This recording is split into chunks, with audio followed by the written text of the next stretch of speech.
બનાસકાંઠા જિલ્લાના લોકસભાના કોંગ્રેસના ઉમેદવારનો વાઘસણ ખાતે ચૂંટણી પ્રચાર યોજાયો હતો। બનાસકાંઠાના સાંસદ પરબતભાઈ પટેલ સહિતના વખાણ કરાયા હતા।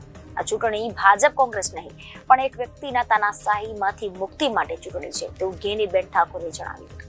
બનાસકાંઠા જિલ્લા લોકસભાના કોંગ્રેસ ઉમેદવારનો વાઘાસણ ખાતે ચૂંટણી પ્રચાર શરૂ થઈ ગયો છે। બનાસકાંઠાના સાંસદ પરબતભાઈ પટેલ સહિતના વખાણ કરાયા હતા। આ ચૂંટણી ભાજપ કોંગ્રેસ નહીં પણ એક વ્યક્તિના તાનાશાહીમાંથી મુક્તિ માટે ચૂંટણી તેવું ગેનીબેન ઠાકોરે જણાવ્યું હતું। થરાદના ધારાસભ્યનું નામ લીધા વગર જ ગેનીબેન ઠાકોરે અને થરાદના પૂર્વ ધારાસભ્ય ગુલાબસિંહ રાજપૂતે કટાક્ષ કર્યા હતા। દાદા થવા માંગતા હોય તો મગજમાંથી કાઢી નાખે, દાદા બે જ છે, ગણપતિ અને હનુમાન દાદા તેવું ગેનીબેન ઠાકોરનો હુંકાર હતો। ગેનીબેન ઠાકોરને ઠાકોર સમાજની મહિલાઓએ સુકન માટે 10-10 રૂપિયા આપ્યા હતા। એકની એક જગ્યાએ 3-4 વખત ચૂંટાય તો સમજી લેવાનું કે એની કોઈ આડઅસર મતદારોમાં નથી, તો જ ચૂંટે, બાકી ચૂંટતા નથી। મારી વિધાનસભાની પ્રજાએ મને બીજી વખત આશીર્વાદ આપ્યા છે, એટલે એ ગેરંટી પાડોશમાં તમે તો છો, કાયમ એકાબીજાના હગાવાલા છો, અને ઓલા કહેવાય કે પુત્રના લખન પારણામાં જો અહીંયાથી વાવવાળાનો અવાજ બરોબર ના આવ્યો હોત તો પછી આ કોઈ તમે મને સાંભળવા માટે મારી વાત સાંભળવા માટે પણ ના આવ્યા હોત।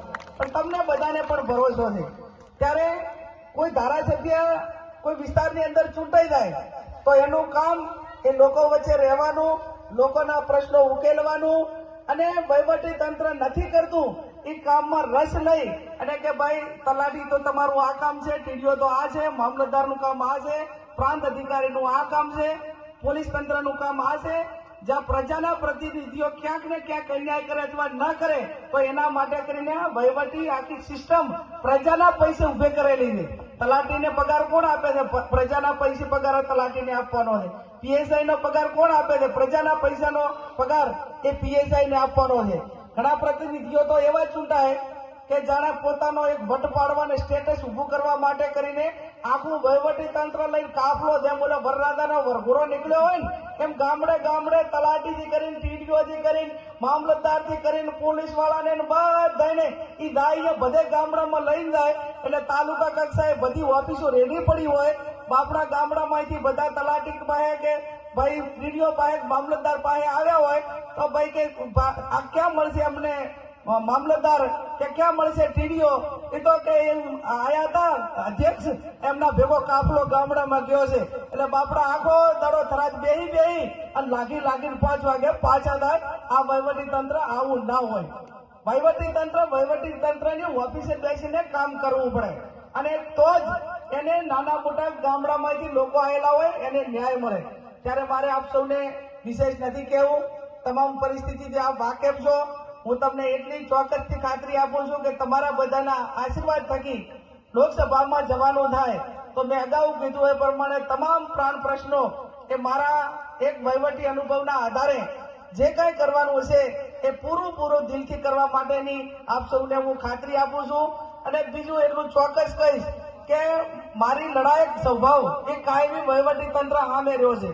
કોઈ પણ વહીવટી તંત્ર, ચાહે પોલીસ વિભાગ હોય કે કોઈ પણ વિભાગ હોય, જ્યારે કોઈ ગામના આગેવાનો હોય કે કોઈ નાનામાં નાનો માણસ હોય અને એને અન્યાય કરે ત્યારે અન્યાય માટે લડી લેવાનો સ્વભાવ એ કાયમી મારા માટે રહ્યો છે, અને આવનાર સમયની અંદર પણ એનો એ સ્વભાવ લોકો માટે કરીને મારો લડવા માટેનો રહેશે। આપ સૌ મોટી સંખ્યામાં હાજર છો। 15મી તારીખે ફોર્મ ભરવાનું છે। આમ તો વિધાનસભામાં હું એમ કહું કે મારું 2 વખત મામેરું ભર્યું, પણ આ થરાદ તાલુકાનો ઠાકોર સમાજ હોય કે તઢારે આલમ હોય તો સમાજ માટે આગેવાને શું કરવાનું હોય? સમાજ માટે વર્ગ વિગ્રહ ઉભા ના કરવાના હોય। એ સમાજે કોઈ બીજા સમાજે નાના મોટી ભૂલ કરી હોય તો એનો વાતનું વતેસર કરીને બીજા સમાજને હેરાન ના કરવાનું હોય। મેં આ જેટલા ગામના નામ લીધા એ તમામ ગામોની અંદર હું આવેલી છું, અને ગામોમાં આવીને મારું કામ શું હતું કે ભાઈ સમૂહ લગ્નમાં જોડાઓ, ભાઈ વ્યસનમાંથી મુક્ત બનો, ભાઈ શિક્ષણ માટે કરીને ફાળો આપો, અને કોઈ પણ સમાજ, મોટા સમાજો હોય એ સમાજમાં વ્યસન મુક્તિ થશે, શિક્ષિત થશે તો જ એ સમાજો સુધરશે, અને સુધરશે તો જ બીજા સમાજોને ક્યાંક ને ક્યાંક આડકતરી રીતે ક્યાંક નાના મોટું નુકસાન થતું હોય એ ક્યારે અટકે કે પોતે શિક્ષિત હોય અને નાના મોટા ખર્ચાઓમાંથી બહાર નીકળી વ્યસન મુક્ત બને તો પણ બીજાને ક્યાંક ને ક્યાંક મદદ કરે। એટલે આપ સૌને મારી બે હાથ જોડીને વિનંતી છે કે આપણા બધા જ આગેવાનોએ આપણા વચ્ચે કાયમી કામ કર્યું છે.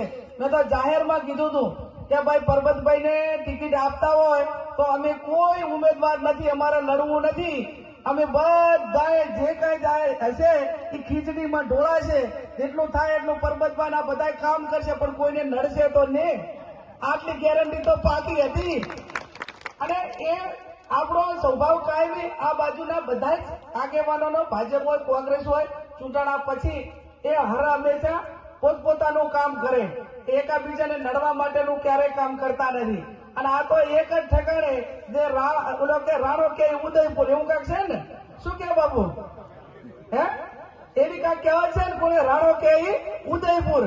મારું કરો, મારા હિયારીનું કરો, મારા પટ્ટાવાળાનું કરો, અને હું જે કરું એ જ હાચું. તમે એટલે કાંઈ નહીં. એટલે આ બનાસકાંઠાની અસ્મિતા માટેની લડાઈ છે. બધું બહાર ના આવી અને આપણા ઉપર દબંગગીરી કરતા હોય અને દાદાગીરી કરતા હોય તો આપણે બે જ દાદાને માના છે કે અમે અમારા હિન્દુ ધર્મની સંસ્કૃતિ પ્રમાણે અમારા દાદા હનુમાન દાદા છે અને ગણપતિ દાદા છે.